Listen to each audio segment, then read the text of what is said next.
सुख में तुम चले जाते हो जबकि दुख में तुम करीब होते हो। तो हमें ना सुख से मतलब है ना दुख से, हमें तो अपने श्याम सुंदर से मतलब है। तुम जैसे में हमारे पास रहो हम वैसे में खुश हैं। क्या चाहती हैं कुंती बुआ? हमें दुख दे दो, हमें दुख चाहिए, क्योंकि दुख में भगवान का स्मरण ज्यादा होता है। बोलिए, सुख में होता है कि दुख में? क्या होता मैया जी? यदि आपके जीवन में दुख ना आए तो क्या भगवान का स्मरण होगा? कहो। इसलिए दुख जरूरी है ना, जरूरी है, जरूरी है दुख। इसलिए भगवान से कहा करो कि हे प्रभु,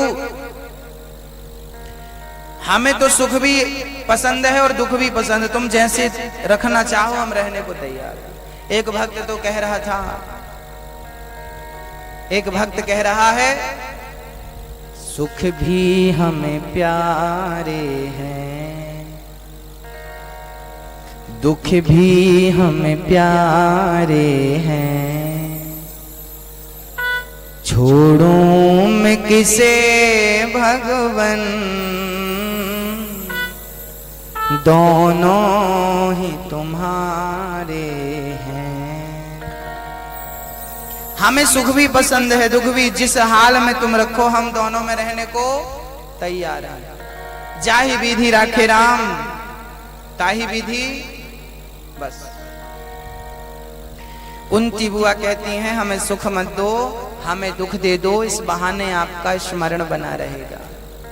भक्तों, ना सुख के चक्कर में पड़ना चाहिए ना दुख के चक्कर में पड़ना चाहिए, हमेशा भगवत भजन करना चाहिए। सुख में रहो तो भजन करो, दुख में रहो तो भजन करो। अच्छा एक बात बताओ, आप कितने भी बिजी होते हो पर सांस लेना छोड़ते हो क्या? बहुत बिजी है, कई माताएं तो कहती भी सांस लेने की फुर्सत नहीं है। कई लोग कहते हैं सांस लेने, इतने बिजी हैं हम, सांस भी लेने की फुर्सत नहीं है। देखो एकदम झूठ बोल रही है कि नहीं? सांस लेने की फुर्सत नहीं होती तो चली नहीं जाती है ना। जैसे श्वास को लेना नहीं पड़ता, अभी हमने याद दिलाई तो आपको पता चला कि सांस चल रही है। नहीं, अभी तक तो पता ही नहीं था ना, क्योंकि बिजी थे कथा सुनने में। अच्छा, श्वास हमारी चल रही है, ये हर टाइम थोड़ी याद रहता है, पर चलती है वो, याद रहे अथवा ना रहे, वो चलती है, कंटिन्यू चलती है। जैसे श्वास हमेशा चलती है, आप सुख में रहो तो श्वास चलनी है, दुख में रहो तो श्वास चलनी है, दिन में रहो तो श्वास चलनी है, बिजी रहो तो श्वास चलनी है, फुर्सत रहो तो श्वास चलनी है। जैसे श्वास लेना व्यक्ति कभी नहीं छोड़ता, ऐसे ही परमात्मा का नाम लेना भी कभी नहीं छोड़ना चाहिए। कौन सी श्वास जिंदगी की अंतिम श्वास हो कोई नहीं जानता, कब हमें मरना पड़े, श्वास लेना नहीं छोड़ते। अच्छा बताओ, आपके जीवन में दुख आ जाए तो क्या आप खाना छोड़ देते हो? सुखी हो जाओ बहुत तो छोड़ देते हो। अरे कोई मर भी जाए तो भी खाना नहीं छोड़ते लोग, उस दिन भी खिचड़ी बना के खा ही लेते, खा लेते, उस दिन भी खा लेते।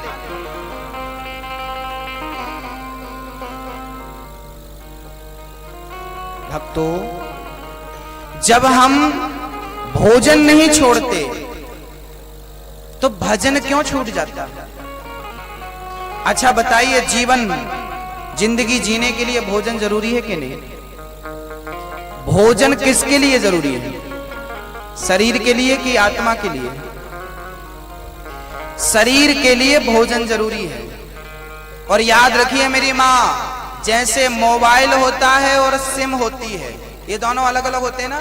मोबाइल को चार्ज करना पड़ता है और सिम को रिचार्ज करना पड़ता है। करना पड़ता, भाई जरा रिचार्ज करा देना हमारे नंबर पर। तो फोन को चार्ज करना पड़ता है और सिम को रिचार्ज करना पड़ता है। ऐसे शरीर मोबाइल की तरह, फोन की तरह है। ऐसे भोजन करोगे तो ये चार्ज हो जाएगा, लेकिन भजन करोगे तो आत्मा रिचार्ज होती है। आत्मा को रिचार्ज करना है तो भजन करना आवश्यक है। क्योंकि आत्मा को भी पुष्ट करना होता है। भोजन करने से शरीर पुष्ट होता है, जबकि भजन करने से आत्मा पुष्ट होती है। तो भजन आवश्यक है।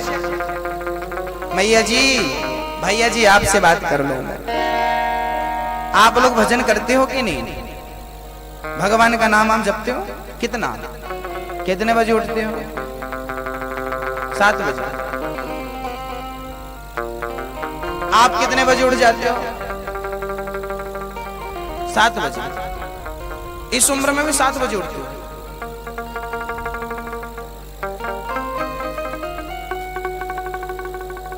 सोते कब हो? 1 बजे, रात को 1 बजे। गजब बात है। कलयुग में ऐसी होता है, लोग रात को 1-1 बजे तक जागते हैं और सवेरे 10-10 बजे तक सोते हैं। ये कलयुग है। यहां ज्यादा रात तक जागने की परंपरा बन गई है। अच्छा, एक बात बताओ, रात्रि में जो ज्यादा जागे उसे क्या कहते हैं? क्या कहते हैं? रात्रि को कहते हैं निशा। क्या कहते हैं? निशा। क्या कहते हैं? निशा। और रात में जो चले, चर, निशा, निशाचर, जो रात्रि के चलते हैं ना, जो रात्रि में काम करते हैं, रात में चलते हैं, उन्हें निशाचर कहते हैं। रात्रि को भूतों का प्रकोप ज्यादा, राक्षसों का प्रकोप ज्यादा, बुरी आत्माओं का प्रकोप ज्यादा। तो भाई, रात्रि को शास्त्र कहते हैं जल्दी सो जाओ, 10 बजे सो जाओ और कितने बजे उठ जाओ? 4 बजे उठ जाओ। एक बार हम कहीं गए तो हमें कहीं फोन करना था, बहुत इमरजेंसी था। उस जमाने में मोबाइल कम थे, STD का जमाना था। हमने एक जगह फोन लगाया, रात को फोन लगाया, शाम को 4 बजे फोन लगाया, नॉट रीचेबल, नॉट रीचेबल, सारी लाइनें बिजी हैं, सारी लाइनें बिजी हैं, बिजी हैं, बिजी। हम परेशान हो गए। दुकान वाले से बोले, भाई फोन क्यों नहीं लग रहा? अरे बोले, महाराज जी अभी सारी लाइन बिजी चल रही है, आप एक काम करना, सवेरे 4 बजे 5 बजे आ जाए। हमने कहा 5 बजे आएंगे तो क्या होगा, आप दुकान खोल लोगे? हाँ, मैं तो 4 बजे खोल लेता हूँ। हम गए सवेरे 4 बजे, लगाए तो एक बार में बात हो गई, घंटी चली गई और बात हो गई। हमने कहा यार गजब बात है, कल तो लगाई नहीं लग रहा था, 4-4 बार ट्राई किए और अभी तो एक बार में लग गए। हमने कहा ऐसा क्यों हुआ? बोले उस टाइम सारी लाइनें बिजी थी, अभी सारी लाइनें फ्री हैं, क्योंकि सुबह के 4 बजे हैं। तब से हम जानने लगे सवेरे की महिमा, कि सवेरे मोबाइल की लाइनें फ्री होती हैं, फोन की लाइनें फ्री होती हैं, तो भगवान और भक्त के बीच में भी जो लाइनें हैं ना, वो भी फ्री होती हैं। सवेरे की गई प्रार्थना और सवेरे की गई पूजा जल्दी स्वीकार होती है, क्योंकि लाइनें फ्री होती हैं, डायरेक्ट कांटेक्ट होता है, डायरेक्ट। तो सवेरे क्या होता है? लाइन फ्री होती है। सवेरे जल्दी उठो, ब्रह्म मुहूर्त में जागो। 4 बजे से लेकर 6 बजे तक के समय को क्या कहा जाता है? ब्रह्म मुहूर्त कहा जाता है। हमारे संत कहते हैं, जिसने ब्रह्म मुहूर्त को ही नहीं देखा, वो ब्रह्म को कैसे देख सकता है? तो पहले ब्रह्म मुहूर्त को देखने की आदत बनाओ। सुबह का उगता हुआ सूरज देखिए।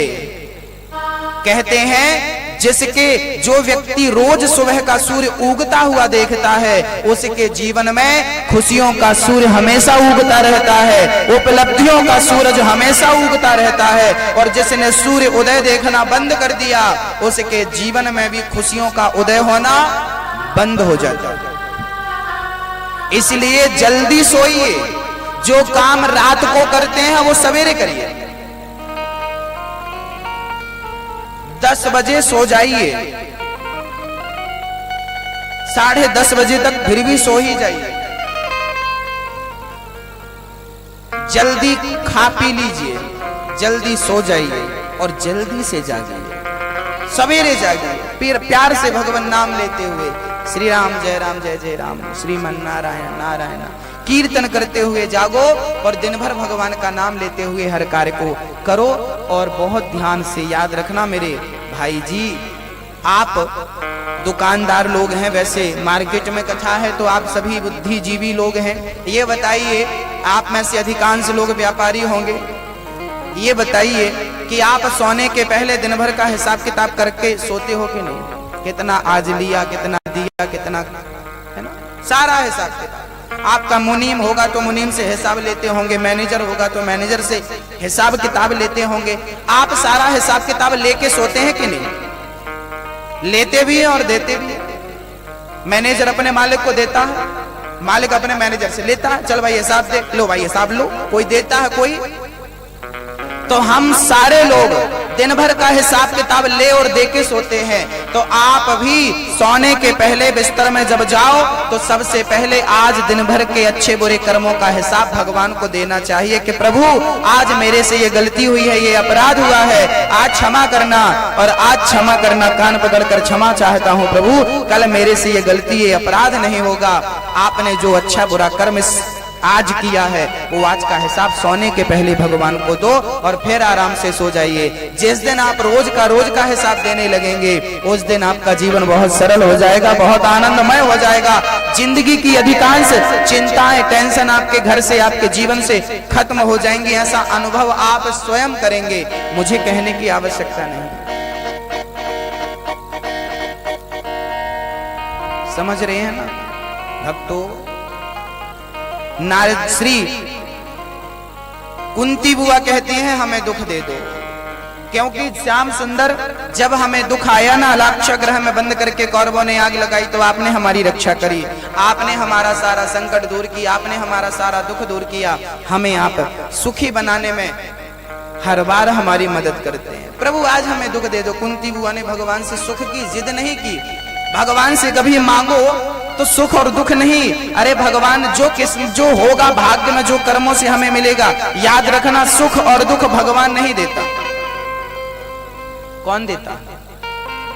सुख और दुख देने वाला कौन है? कहो मैया जी, कौन देता है? सुख और दुख देने वाले हमारे अपने ही कर्म होते हैं, हमारे अपने कर्म होते हैं, वही हमें सुख और दुख देते हैं। आज हमने जो अच्छा किया है, एक किसान था, एक सज्जन बोले भाई तू चावल क्यों खा रहा है? दाल चावल खाए जा रहा था, खाए जा रहा था, खाए जा रहा था, दाल चावल चावल। एक सज्जन बोले रोटी भी खाया कर। बोले रोटी में 4 महीने बाद खाऊंगा। अभी चावल क्यों खा रहा? क्योंकि अभी चावल की फसल आई, अभी धान पकी है हमारी, तो अभी हमारे घर में चावल का भंडार है, तो अभी हम चावल खा रहे हैं। अब हमने गेहूं बो दिया है, अब वो 4 महीने बाद जब गेहूं पक जाएगा तो फिर हम रोटी पर आ जाएंगे, तब तक ये पूरा हो जाएगा। इसको बेच के हम अपना खर्चा भी चला रहे हैं और खाने के लिए दाल चावल खा रहे हैं, 4 महीने बाद रोटी खाएंगे। तो जो पहले बोया था वो अभी खा रहा है, जो अभी बोया है वो 4 महीने बाद खाएगा। जो पिछले जन्म में कर्म किया था वो इस जन्म में भोग रहा है, जो आज कर रहा है वो आगामी मिलने वाला है। ये कर्मों की खेती है, कर्मण्येवाधिकारस्ते, ये कर्म भूमि है।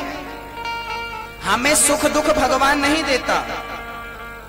आपने पिछले साल अभी तो गेहूं आपकी कट गई होगी, यहाँ गेहूं होती कि नहीं? हाँ, तो गेहूं से मैं आपको समझाता हूँ। गेहूं अभी लगभग पूरे भारत में कट चुकी है, पूरे भारत में गेहूं की खेती हो गई। गेहूं किसानों ने कब बोया था? दीपावली के बाद, कार्तिक के महीने में। उसके बाद गेहूं आधी बुब जाती है और 3.5-4 महीने की ये फसल होती है ना? सही है। आपने जो 4 महीने पहले बोया था वो अभी काट लिया। अब गर्मी की फसल कुछ लोगों ने बोना शुरू कर दिया है। कोई सोयाबीन बोता है, कोई गर्मी की फसल, कोई सब्जियां लगा देता है, आदि अपने अपने क्षेत्र के हिसाब से काम होता है। तो अभी बरसात आएगी तो लोग धान बोना शुरू कर देंगे, बरसात वाली खेती प्रारंभ हो जाएगी। तो जो पहले बोया था, गेहूं बोया था तो गेहूं काट लिया, सोयाबीन बोएगा तो सोयाबीन काटेगा, है ना? पेड़ बोए बबूल का तो आम कहां से आए? जो बुरा कर्म किया था उसकी सजा आज मिली, जो अच्छा कर्म किया था उसकी सजा आज मिली। आपका ही कर्म आपके जीवन में फल के रूप में प्रकट होता है। महाराज जी हमारे घर में बड़ा संकट चल रहा, हमारे जीवन में बड़ा दुख चल रहा है। ये दुख नहीं चल रहा है, ये कोई राहु केतु की दशा नहीं है, ये आपके कर्मों का फल है जिन्हें आपको भोगना ही है। इसका उदाहरण कौन है? बोले पितामह भीष्म। पितामह भीष्म को बाणों की सैया में लेटना पड़ा था। अर्जुन ने बाण चलाए तो पितामह बाणों की सैया पर लेटे थे कि नहीं? देखा आपने? बाणों की सैया पर। पितामह भीष्म किसके पुत्र थे? कौन थी इनकी मां? हाँ, गंगा मैया। इनके पिता का नाम क्या था? शांतनु। शांतनु पुत्र गंगा पुत्र भीष्म बाणों की सैया पर लेटे। कोई तो अपराध किया होगा ना, कोई तो अपराध बना होगा पितामह से, तब तो बाणों की सैया मिली। क्योंकि याद रखना, यदि आपके पैर में कांटा भी चुभा है तो वो भी आपके किसी अपराध का दंड है। लोग कहते हैं कि इस रास्ते पर ना गए होते तो कांटा ना चुभते। अरे कांटे चुभने थे इसलिए उस रास्ते पर गए। लोग कहते हैं एक व्यक्ति पानी में डूब के मर गया, लोग कहते हैं यहां ना आया होता तो ये पानी में ना डूबता, इसकी मृत्यु ना होती। ऐसा नहीं है, जो होना होता है वही होता है। किसी के चाहने और ना चाहने से कुछ भी होने वाला। पितामह भीष्म से कोई गलतियां हुई हैं और उन्हीं की सजा उन्हें भुगतनी पड़ी है। क्या गलतियां हुई, क्या अपराध हुए, आइए जरा सुनते हैं। पितामह पिछले जन्म में एक सर्प को कांटों के ढेर में उन्होंने डाल दिया था, बबूल के कांटे, और पितामह ने एक सर्प को अपनी बाण से उठा करके कांटों में डाल दिया। कांटे चुभ गए सर्प को और बेचारा तड़प तड़प के मर गया। सर्प को कांटों में लिटाया था पितामह भीष्म ने, तो इस जन्म में उन्हें भी बाणों की सैया पर लेटना पड़ा।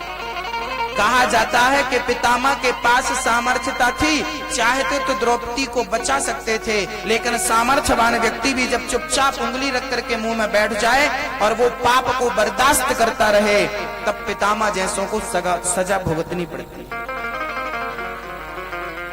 पितामह जैसों को भी अपने कर्मों की सजा भोगनी पड़ी।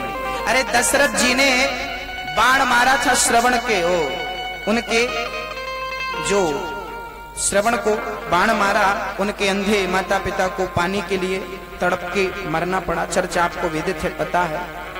तो बताइए, दशरथ जी ने जो किया तो उनकी सजा, उस कृत्य की सजा उन्हें आगे चल के मिली कि नहीं?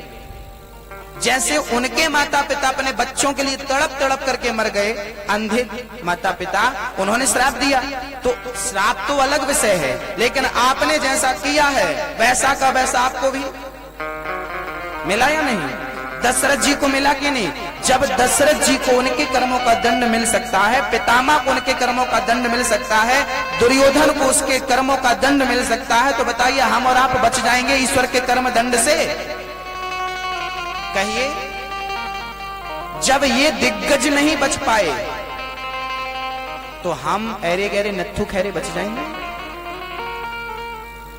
कहो मेरी मां। एक बहू अपनी सास को मार रही थी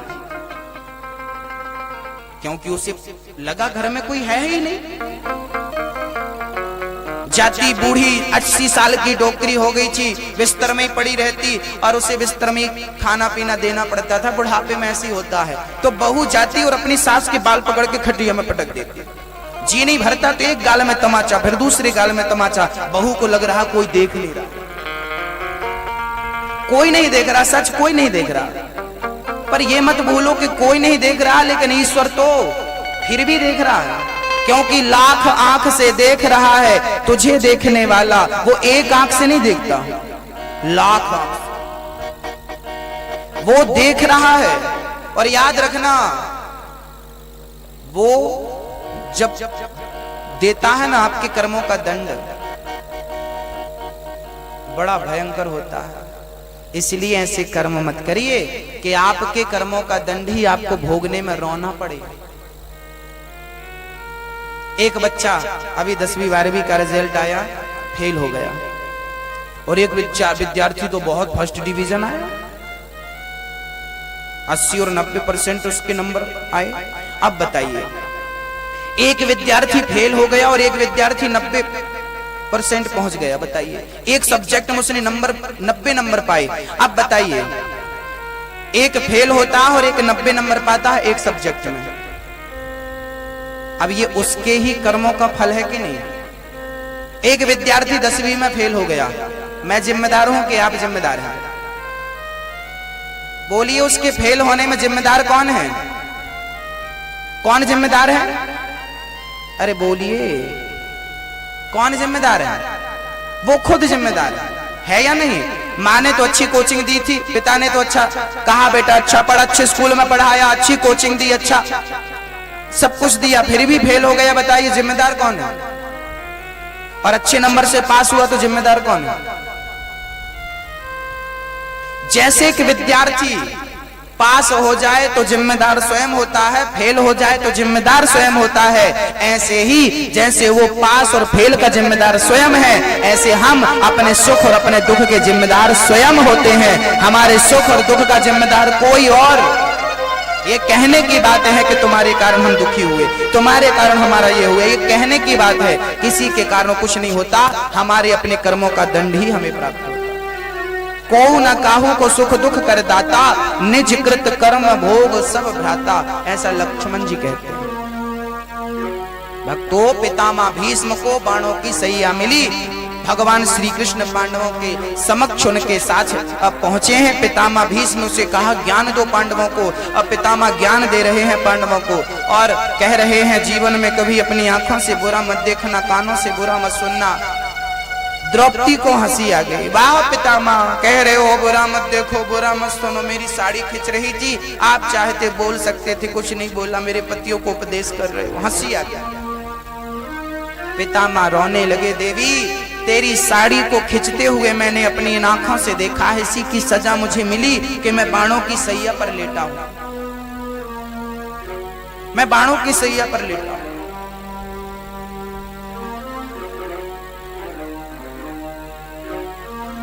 जब द्रौपदी की साड़ी खींची, बताइए किसने रक्षा की थी? किसने? भगवान श्री कृष्ण।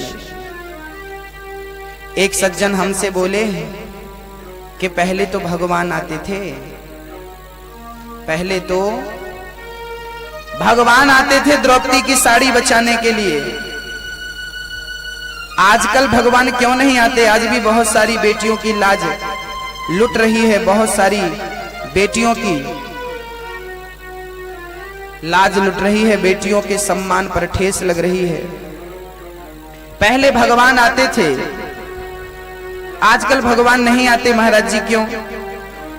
मैंने कहा भाई देखो, पहले बुलाने वाली द्रौपदी होती थी, जिस भाव से द्रौपदी ने बुलाया है, जिस प्रेम से, जिस समर्पण भाव से द्रौपदी ने बुलाया है, जिस दिन आप इस श्रद्धा और प्रेम से भगवान को बुलाएंगे तो आपके बुलाने से भी वो आएंगे और आपकी भी लाज बचाएंगे, आपकी भी रक्षा करेंगे।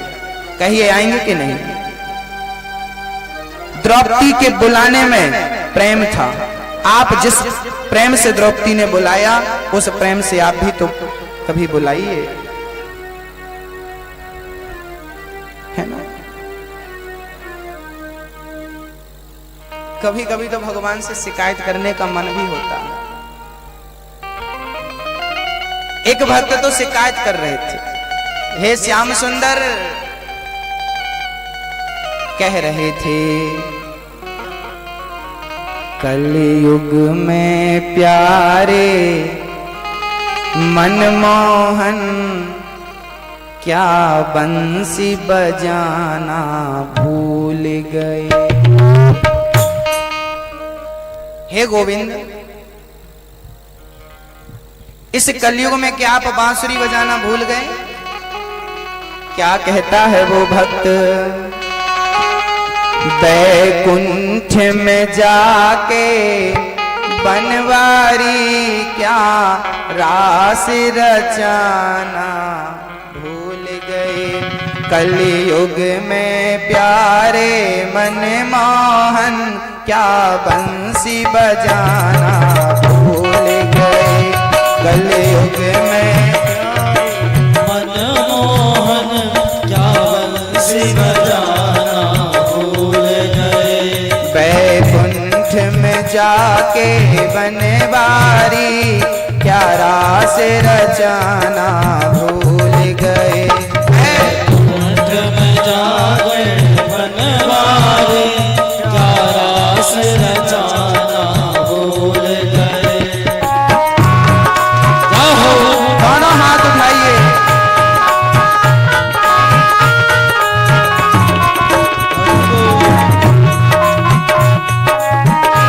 हरि बोल।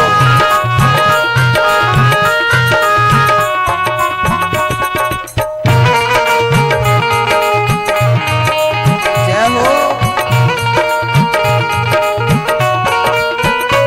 गौहत्या करते हैं पापी, प्रभु पाप जगत में भारी है। गौहत्या करते हैं पापी, प्रभु पाप जगत में भारी है। हे गिरधारी है कन्हैया जी, क्या गैया चराना भूल गए। गिरधारी कन्हैया मनमोहन क्या गैया चराना भूल गए। कलयुग में प्यारे मनमोहन क्या रास रचाना भूल गए। कल में प्यारे मनमोहन क्या रास रचाना भूल गए। अब एक भक्त ने कहा प्रभु यहाँ बालाओं विधवाओं की प्रभु लाज लूट ली जाती है। यहाँ बालाओं विधवाओं की प्रभु लाज लूट ली जाती है। यहाँ बालाओं विधवाओं की प्रभु लाज लूट ली जाती है। यहाँ बालाओं विधवाओं की प्रभु लाज लूट ली जाती है। कलयुग में प्यारे मनमोहन क्या चीर बढ़ाना भूल गए।